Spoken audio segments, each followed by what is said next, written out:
For months now, the Equal Justice Initiative has been working with community groups to tell the story of Will Brown, a black man lynched right here in Omaha.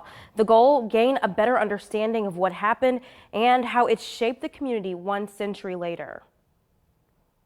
September 28th, 1919. We ought to know this history because it is an example of early American terrorism against black people. It was a day that forever changed the city. For many African Americans, that bloody day during the Red Summer has been ingrained in their memories for generations. It's important to realize where we've been so that we don't repeat those mistakes, but also a chance to assess how far have we come. Historians say Will Brown was likely in his early 40s when he was killed. Brown, a black man, was accused of assaulting a white woman. He was arrested within days of her report. But it's what came after Brown was in jail that changed history in Omaha. A mob of thousands of mostly white men stormed the Douglas County Courthouse and decided to take matters into their own hands. Brown was beaten, shot multiple times, then lynched, and his body charred in front of the entire town. All for a crime historians say he didn't commit. What has shaped and impacted the city is the racism that caused that lynching. So that's still here. The Red Summer of 1919 changed much of the country, especially here in Omaha. Area residents like Vicki Young, president of the Omaha chapter of the NAACP, say they don't want his story to be forgotten or misunderstood. We didn't just lay still to allow this to happen. Were we outnumbered? Possibly so, but I don't want the community and or anyone else to think that there was not a fight.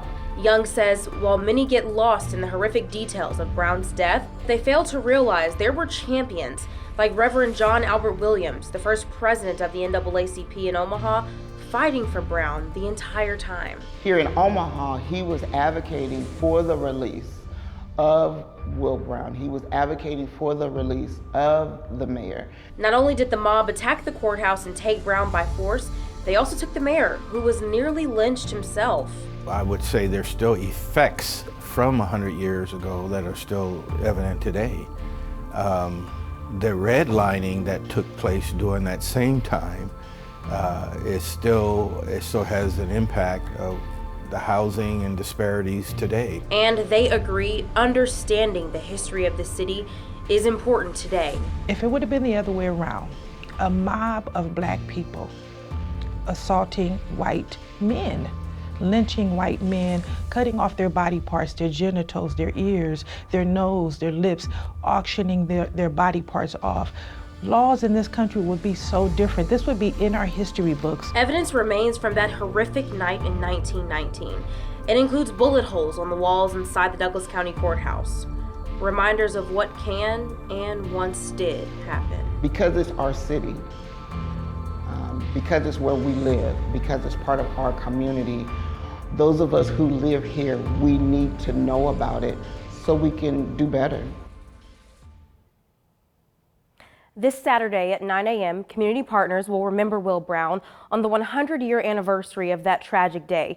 You can find more details on our website about that event, 3newsnow.com. In studio, Sydney Gray, 3 News Now this morning.